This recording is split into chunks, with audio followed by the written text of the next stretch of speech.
You'll notice on the top right-hand side of your screen that there's a red symbol. That means the meeting is being recorded. As people circulate in, you may hear some background noise as I give my presentation, but that should be muted by the time my introduction is complete.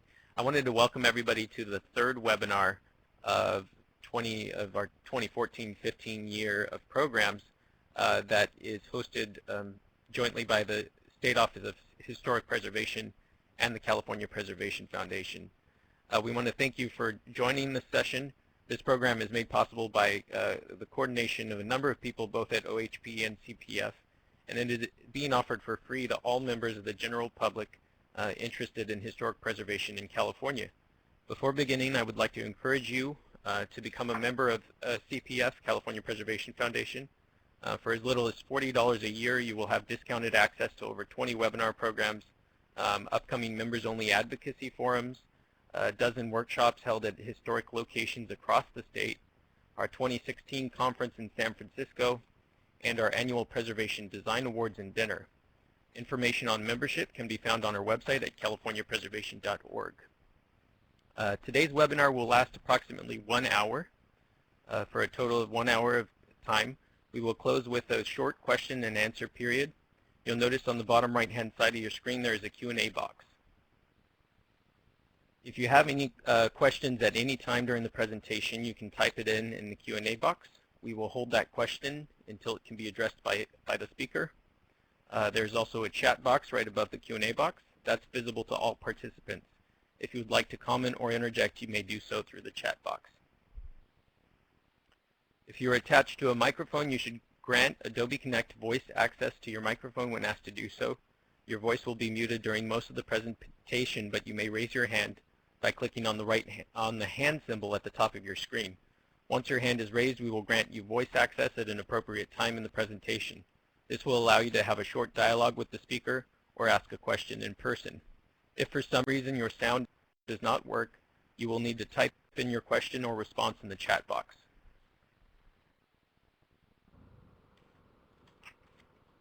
I'm now going to introduce our speaker for today. Kathleen Forrest hails from New England in Western Massachusetts. She has a master's degree in historic preservation from University of Pennsylvania. She escaped New England and mid-Atlantic snow for the Southwest, where she was a seasonal exhibit specialist with the National Park Service at Bandelier National Monument. Eventually, she found her way to California, which was as far away from New England as she could get, and she spent 5 years in San Francisco working for Carey & Company and the Presidio Trust. She eventually ended up in Sacramento, where she spent 3 years working at the local level as a preservation planner with the city of Sacramento, and moved to the state and spent 2 years with the California Energy Commission as an environmental planner. She is now at the SHPO, the Office of Historic Preservation. For the past 3 years, she's been doing Section 106 review, including serving as the lead reviewer for FERC, the high-speed rail, FTA, and the newly revised water fix. She's been the Built Environment Reviewer for the Forest Service, Bureau of Reclamation, and Army Corps of Engineers. I'm now going to turn it over to Kathleen, but before I do so, I'm going to need to mute everybody, so give me a second here, Kathleen.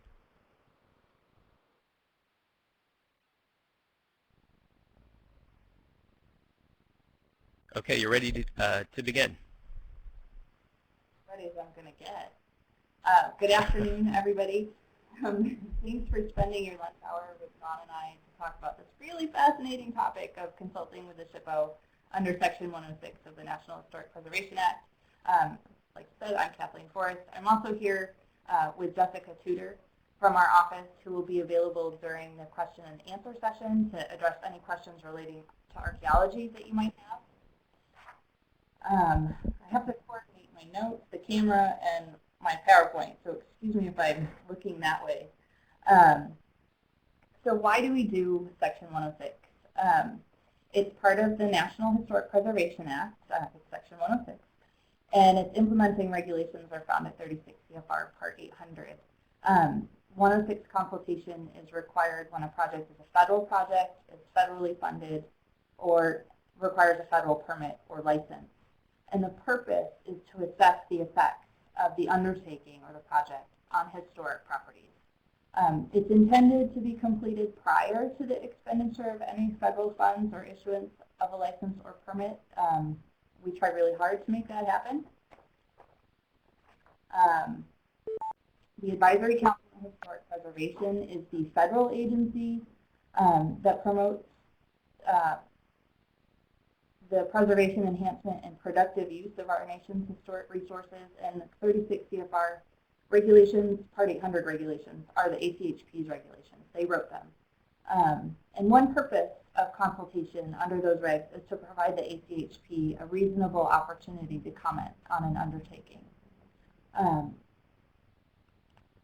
The SHPO essentially acts as their proxy in that process. They don't participate in most cases, so the SHPO stands in for them, although we are still a mandatory consulting party when they do participate. Historic properties are identified as part of the 106 process, and have the definition of a historic property here. Two of my photos aren't showing up on your screen, or at least they're not showing up on mine. There were supposed to be 3 on that slide. And they're of different property types. One was a lithic scatter. The one that you can see here is an oasis that's a TCP, and I also had a photo of a trail. And I wanted to note at this point that historic properties are not just buildings, obviously. They are all sorts of different things.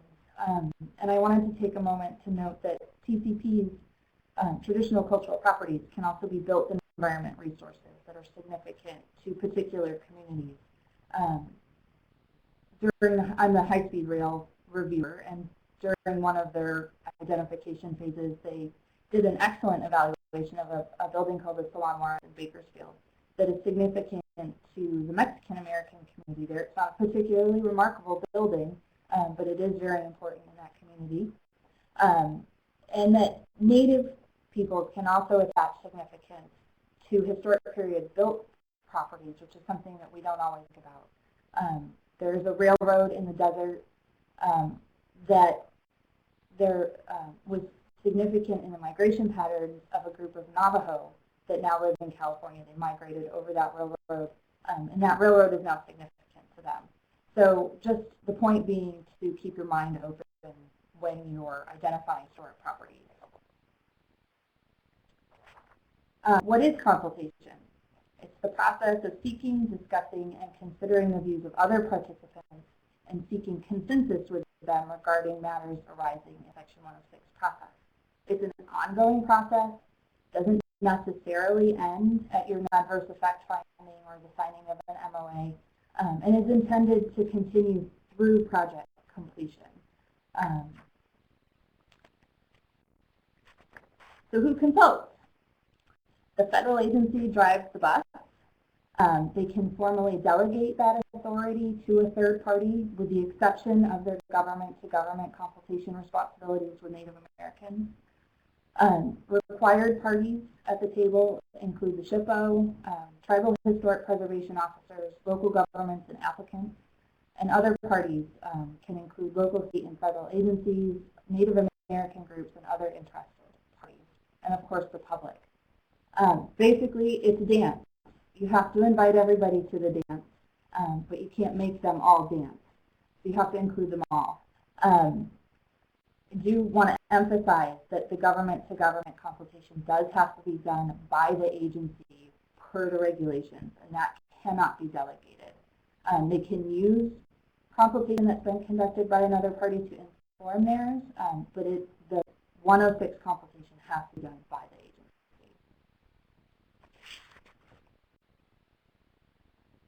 Okay, so the role in the Section 106 process, the federal agency in particular has the bulk of the responsibility in determining if there's an undertaking, consulting with interested parties, defining the APE, identifying the historic properties, assessing effects to those properties, and consulting with our office. The regs state that the agency must seek to avoid adverse effects to historic properties, but if no alternative exists, the agency must mitigate that effect, and we participate in that process. The SHPO's role in Section 106 consultation is as a mandatory consulting party. We provide peer review, we can act as a liaison, and we provide guidance on Section 106. We do not research historic properties, although most of us would like to do that more than we do it now. We don't identify them, we don't assess project effects. We don't have a complete list of all of the historic properties in the state, although we'd all like to have that too. The office does not maintain its own archive, that's the CRIS. We don't conduct site visits for every project, although we'd really like to do that too. We do not issue permits or clearance. We get a lot of requests from smaller agencies for SHPO clearance, and we don't actually do that. We don't have any regulatory authority to do that. We don't conduct Native American or government-to-government consultation, and we cannot stop projects. So when should consultation begin? Ideally, per the regulations, you start at the beginning of the planning process when the most alternatives are available on the table. We all know that that doesn't necessarily happen that way. So at the very latest, consultation should begin by the identification phase of the process. We'd really like to hear from you prior to that, but then there's reality. This gives the public, the tribes, any other interested parties an opportunity to comment on the undertaking, gives the SHP the opportunity to comment. Basically, consult early and often. You don't need to consult necessarily if the agency determines that their undertaking has no potential to affect historic property. However, it's the agency's responsibility to build and maintain a sufficient administrative record that substantiates that conclusion. You can't just rubber stamp it and be on their way. So the process, in one slide, is to define the undertaking, define the APE, identify your consulting parties, initiate consultation, identify properties, evaluate those properties, assess the potential to affect eligible historic properties, determine the finding of effect, and resolve those effects if there's an adverse effect. We're going to go through each of these in a little more detail. The first three really, in my opinion, should happen concurrently. 2 and 3 maybe should be switched because your consulting parties can really inform your APE, but it's sort of project dependent. For those of you that don't practice 106 very often or are new to it, the office has prepared a checklist for Section 106 submissions. It's available on our website. There's an abbreviated version that's 2 pages, and then there's a full annotated version that's 7 pages and provides a lot of detail for each step in the process.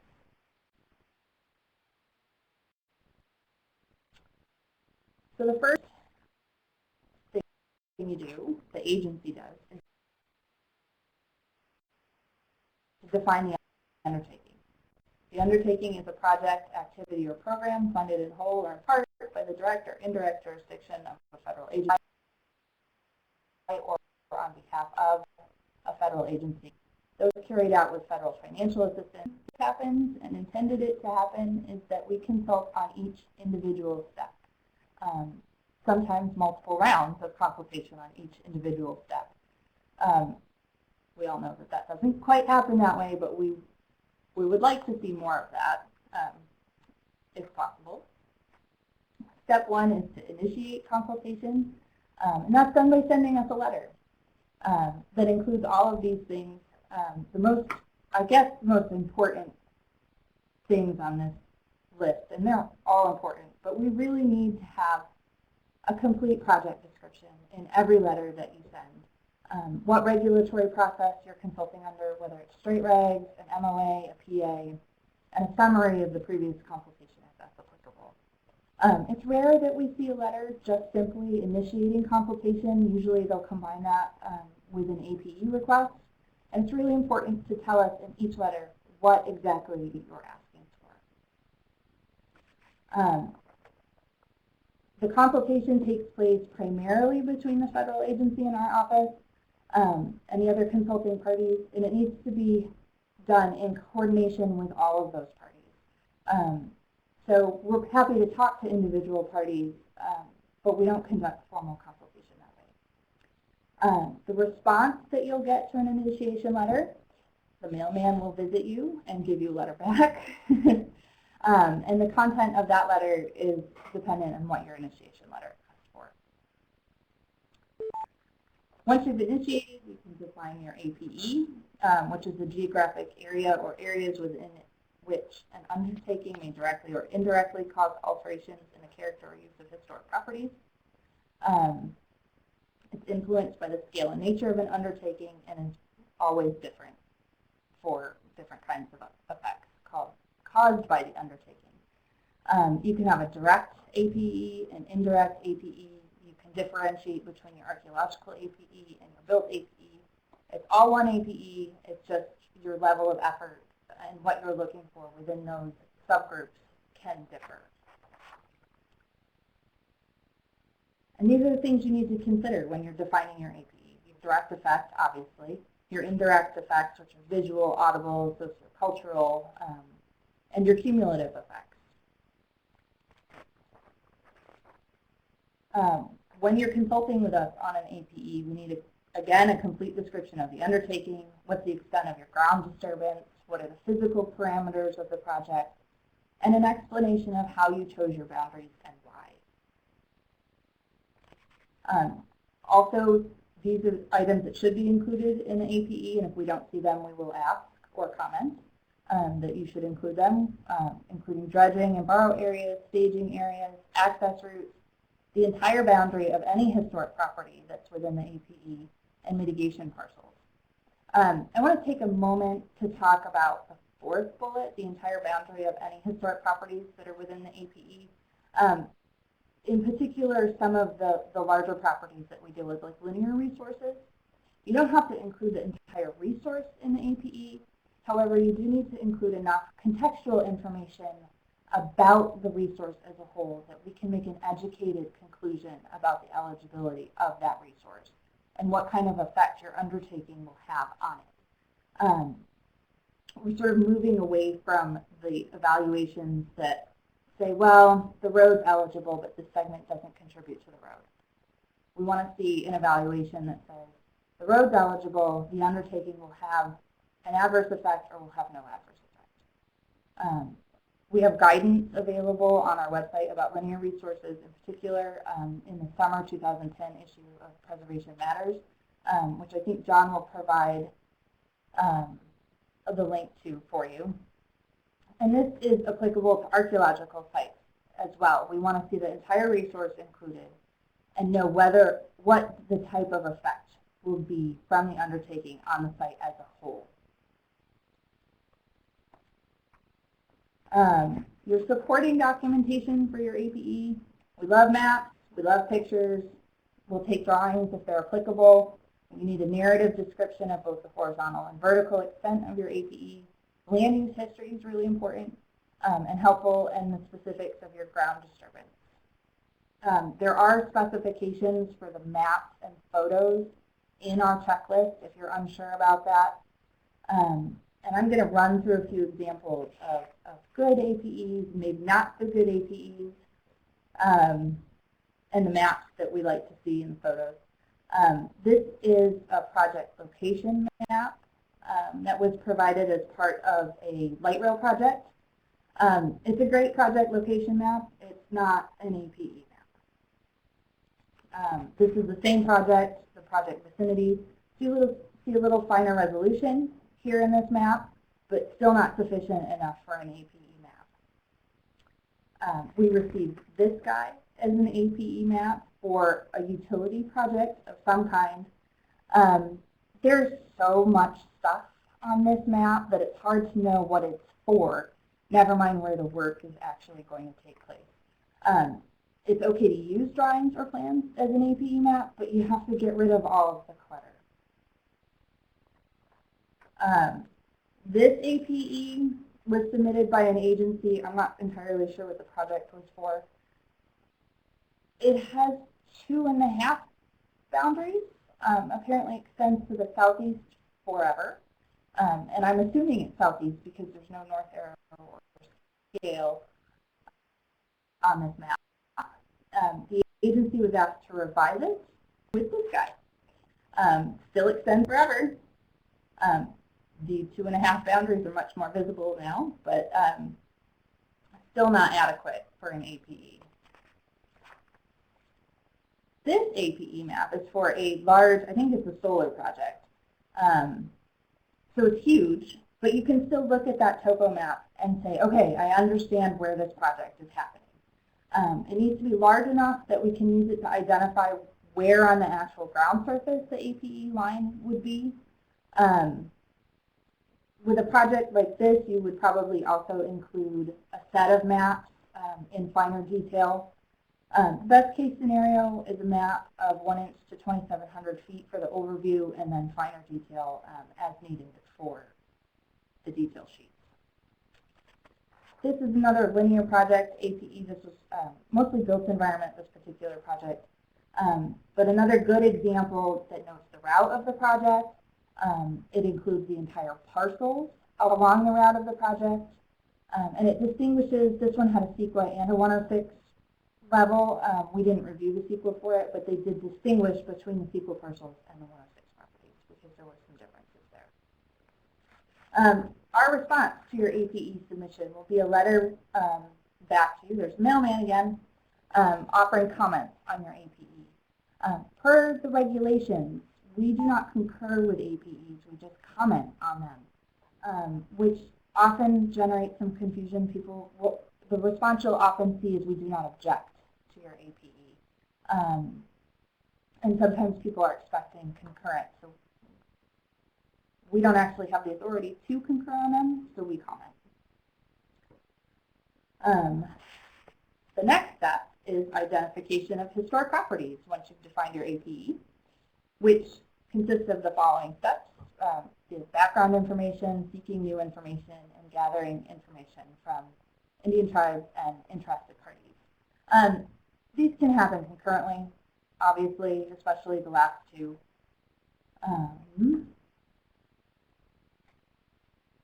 And then you move on to evaluation. You evaluate the properties using the National Register of Historic Places criteria, which I will not read to you. I do want to note that for Section 106 purposes, you need to evaluate your resources under all 4 criteria, including the archaeological sites. It's not sufficient to just provide it's eligible under 1 criteria for 106. You need to make a reasonable and good faith effort to identify historic properties. The agency does. And things to take into account when you're trying to figure out if you've made a reasonable and good faith effort are past planning, research, and studies, the magnitude and nature of the project, the degree of federal involvement, the potential for effect, and the likelihood for historic properties. And what we need during this, and this is sort of where we get the bulk of the paper and the bulk of the work takes place, as most of you are well aware.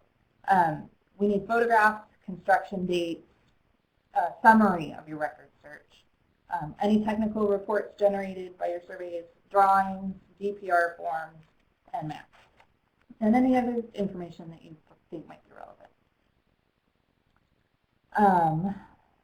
For the evaluation of historic properties, it's ideal that we get reports, draft reports at each stage.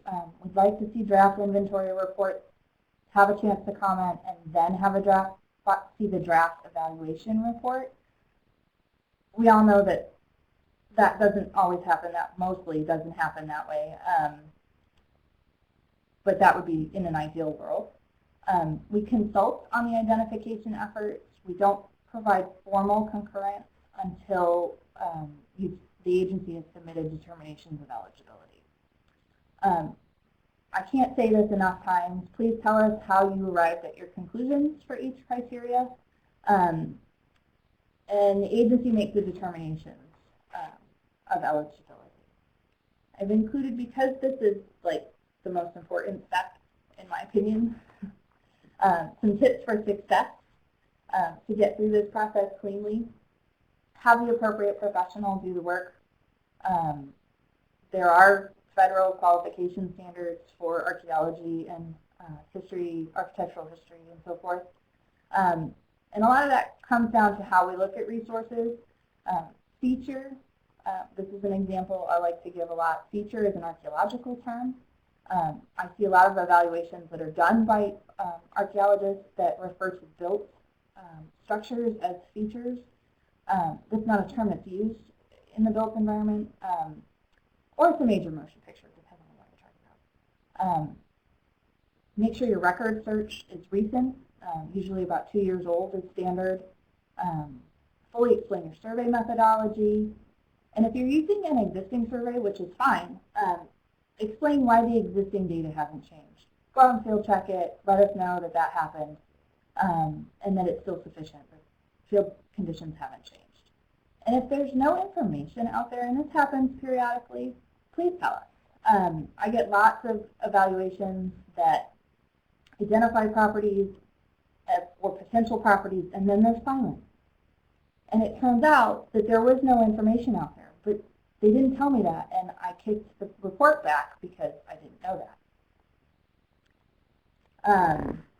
Include a description of your consultation with all the parties, Native Americans, other interested parties.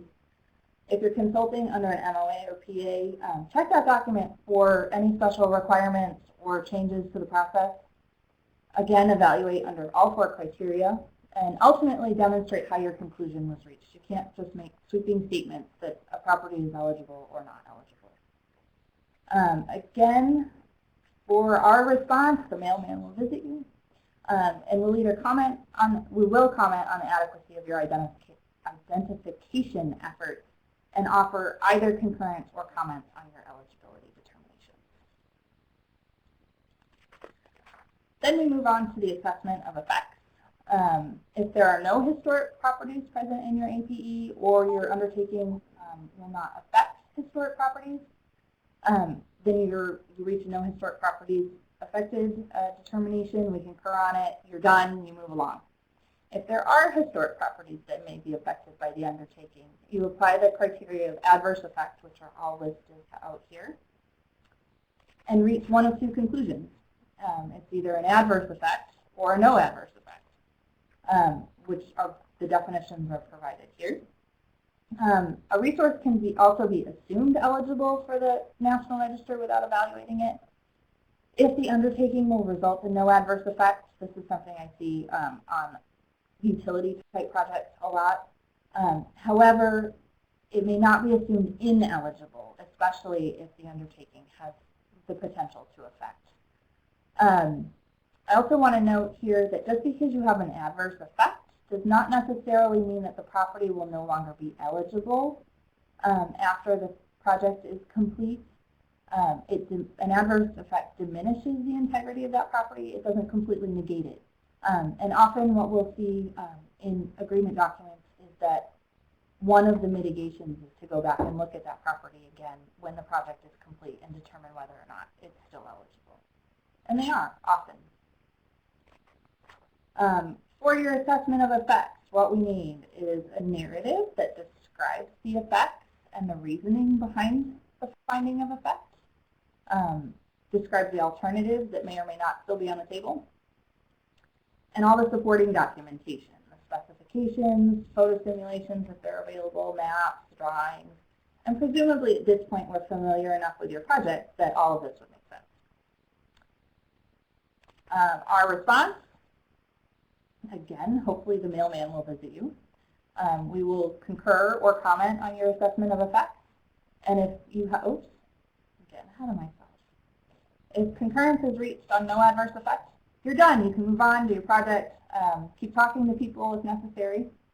If there's an adverse effect, we move on to the next step in the process, which is the resolution of effects. Generally, that means we're going to draft an MOA, or the agency will draft an MOA. Signatories to that document will include the federal agency, the SHPO, the ACHP if they're participating, and anyone assigned any responsibility in that document. Consulting parties often include local governments and Native American tribes, and the purpose of the MOA is to outline the terms and conditions of how the adverse effect will be mitigated. There's no regulatory time frame for the negotiation of agreement documents. So your 30-day review period is sort of out the window, potentially. And most standard MOAs take 6 months to a year to reach, to be ready to be signed. MOAs can also include historic property treatment plans, archaeological treatment plans, discovery plans, and other attached documents. I want to take the opportunity here, at least for the built environment, to encourage people to think outside the box for mitigation. You know, everybody says, oh, be creative, and we all look at each other and go, well, what does that mean? And I don't know the answer to that any better than you guys do, but I will put in a pitch here for no more hair on ditches and not just defaulting to have hair for building. It's appropriate often, but there are other things we can do. And if you have questions, you want to run stuff by us, please call us about creative mitigation.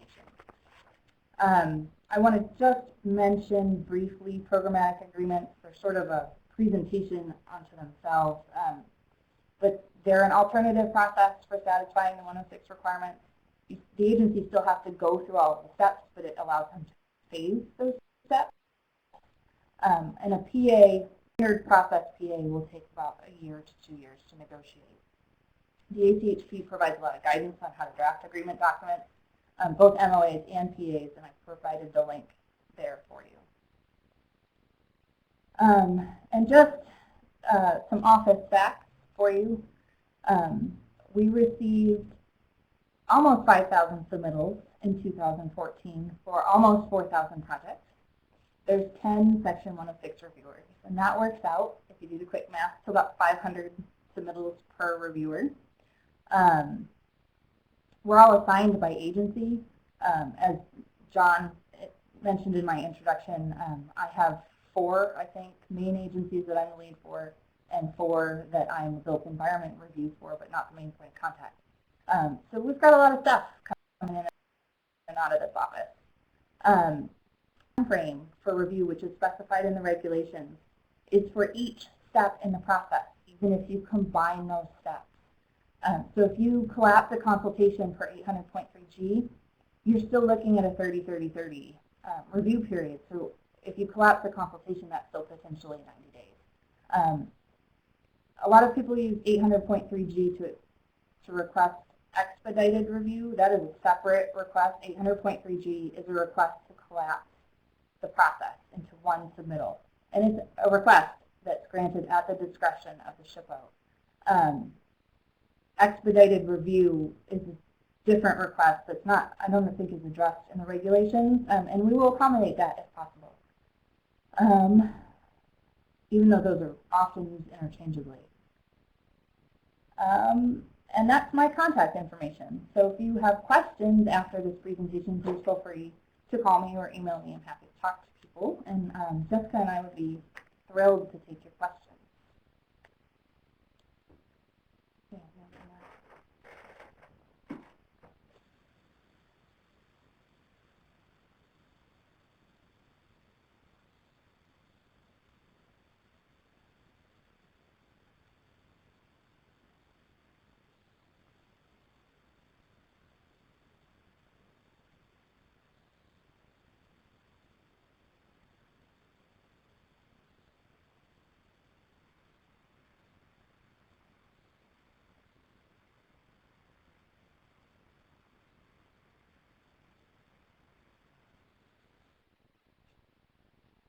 We hope. I wasn't that clear.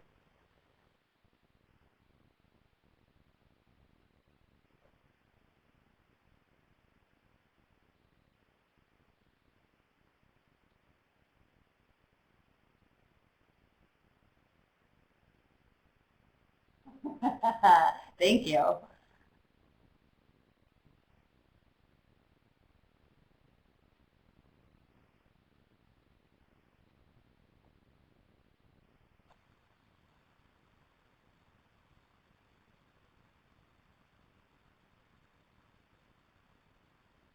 No.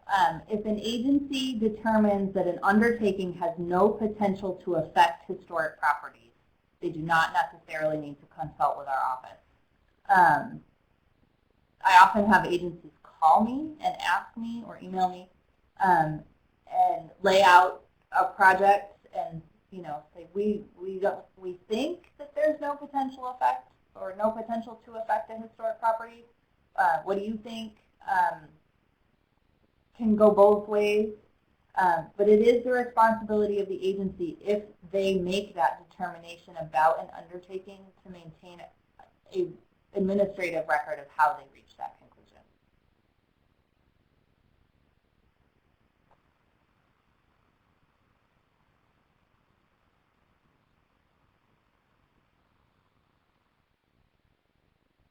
That's a good question. If they're going to spend federal dollars to improve that property, yes. I think that there is a 106 review required there.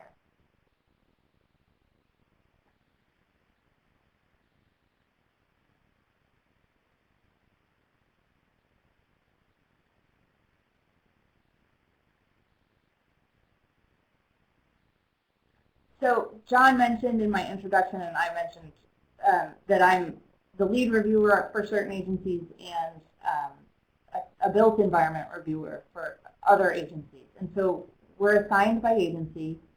Every agency has a lead contact, and every agency has a secondary reviewer. So if I'm the contact for FERC, I do the built review for FERC, and I have an archaeologist that's assigned to do all of the archaeological review that works with me, but the lead reviewer is the main point of contact. Oftentimes we'll split up the review. I'm an archaeologist. I receive, as the lead reviewer for the Army Corps, consultation packages that have built environment resources that might be, in the APE. And then I would go to Kathleen, because she's the assigned built environment reviewer for the Army Corps, and ask her for her opinion on, the identification efforts and evaluations of built environment resources. And we would collaborate on providing a response. So your letters, the letter will generally come from whoever the lead reviewer is, but there's always an opposite discipline involved in there if there's both types of properties.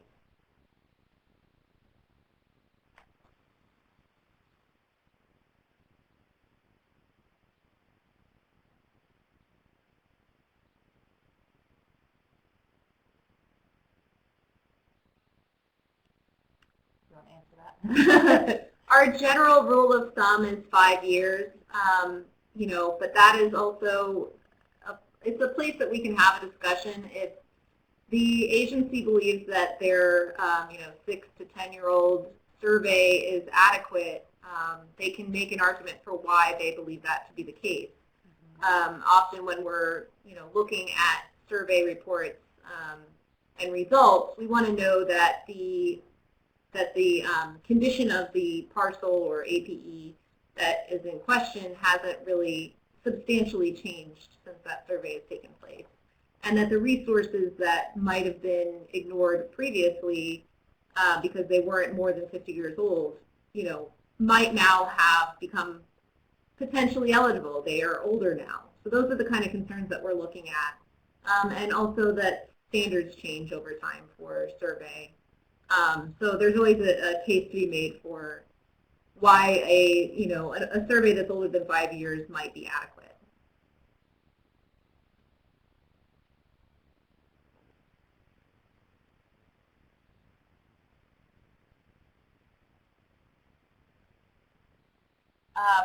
There is no formal regulatory process for that. That is at the agency's own risk.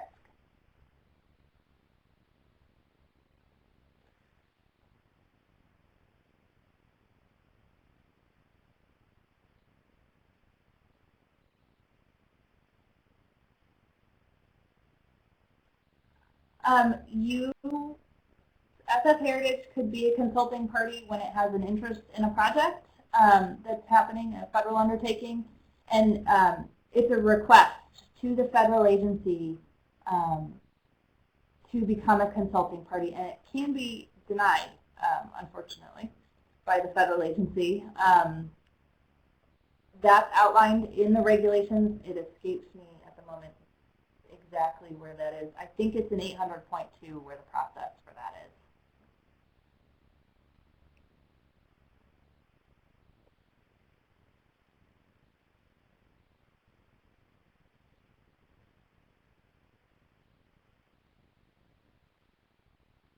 Can an agency defer? SHPO consultation. So You mean delegate? You mean delegate consultation? Or, I don't know what defer means. Yeah.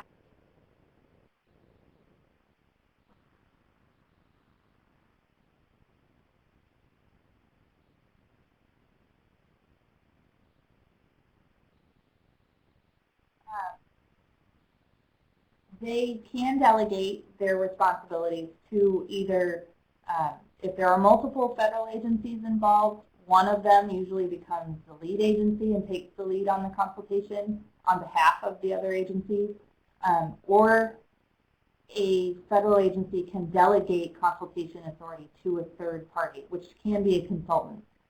The only exception to that is their government-to-government consultation responsibilities. Those cannot be delegated. And they delegate a lot. I'm the reviewer for FERC, and they delegate all of their consultation responsibilities. And I have to remind them all the time that they can't delegate their government-to-government responsibilities. But we have really great relationships with the utilities that they delegate to.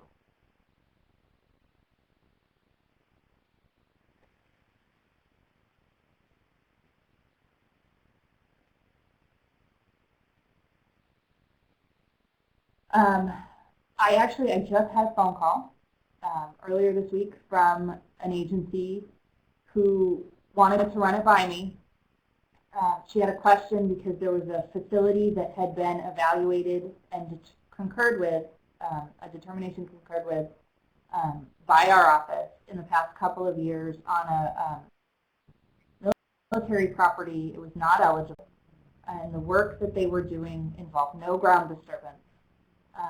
And she said, does that sound like it has no potential to affect?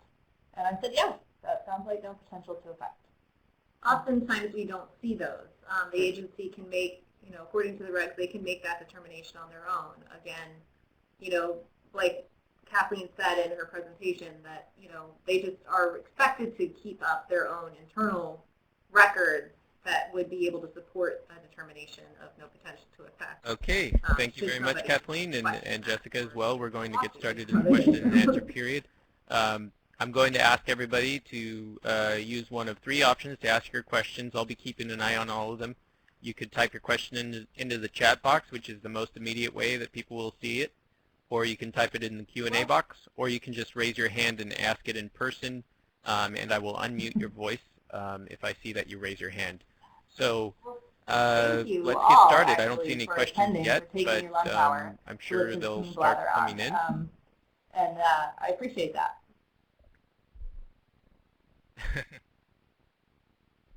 One more. I see one being typed in right now. I also see a comment from Emily saying, thank you again for great, clearly outlined process, and especially loved the Dancing Scooby Gang.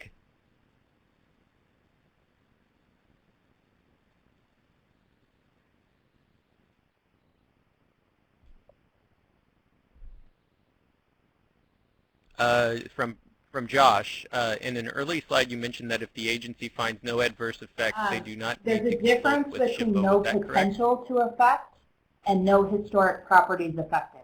No potential to affect happens when you're determining what your undertaking is, and that you can come to a conclusion that there's no historic properties in, I don't know how to explain that without the regulations in front of me. No historic properties affected. You go through all of the steps and you consult with our office, and we mutually reach an agreement that there wouldn't be any historic properties affected. Those are two different processes. And determining an undertaking is 800 point. I forgot to bring the regs with me. That's very embarrassing. I think it's 800 point.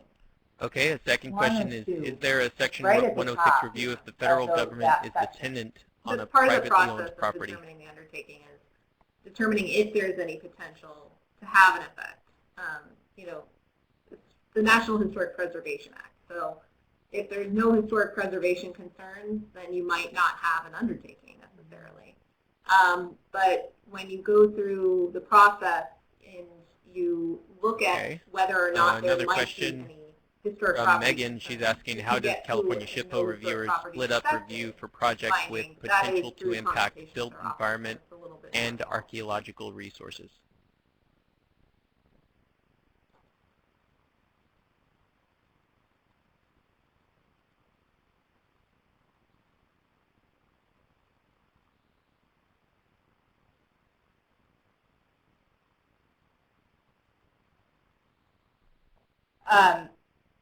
I think that's one of those things where you have to look at potential to affect and whether or not there's potential to affect there. If the building was built in 2005, I think you have no potential to affect. If the lab was built, you know, in 1942 and is associated with the development of the atomic bomb, you might have a potential to affect. So you really have to do a little bit of homework and documentation there before you can reach that.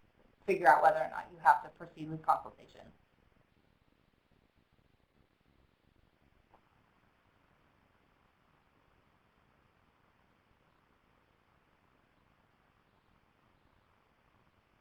I don't. I have not followed that in enough detail to be able to talk about it in any educated kind of way. I believe there's information. Okay, another question. The only thing that I know is that recently one go ahead. center was closed in San Bernardino. San Bernardino, and they consolidated with the South Coastal Information Center. Yeah.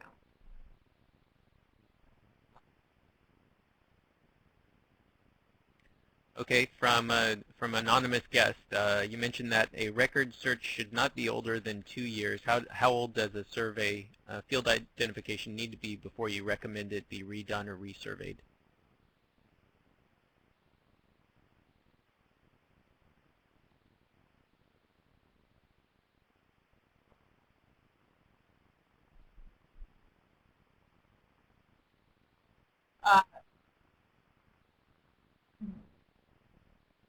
It would, that's a good question. I don't know without more detail. Presumably the agency granting the funds, but if they're granting funds to another federal agency, I don't know.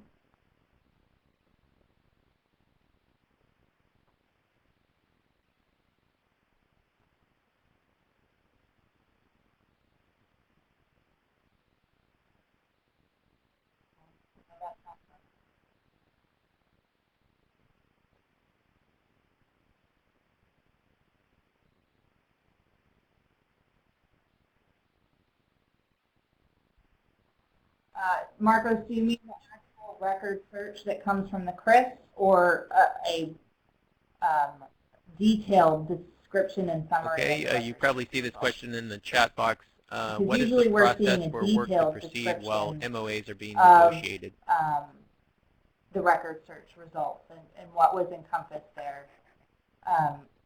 They're not brief, usually. It's just not the physical record search that was sent. Under what circumstances can a private preservation advocacy organization, such as San Francisco Heritage, become a consulting party, and what is the process to become a consulting party? You know, a CRIS system, whether you're doing the 106 process or not, it's good to make sure that you're showing your work, especially when you're having it reviewed.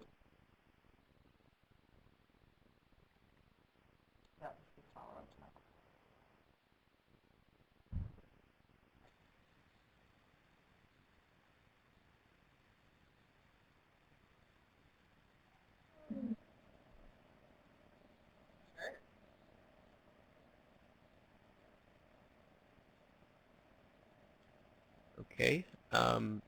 Can an agency defer its SHPO consultation responsibilities for a specific project?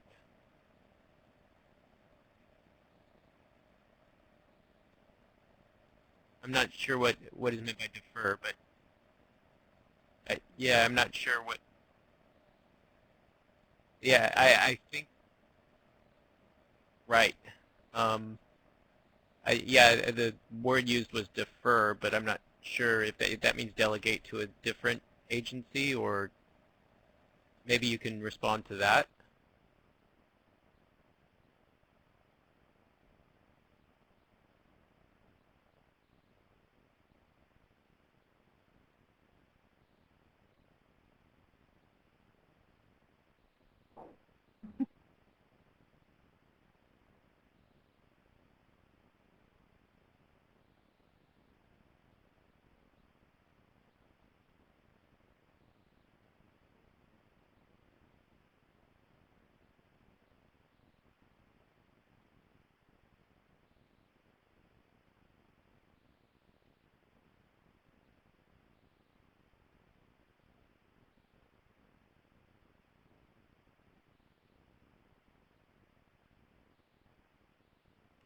Okay. You probably see this one in the chat box. It says, can you give an example of a no potential effect project in recent times?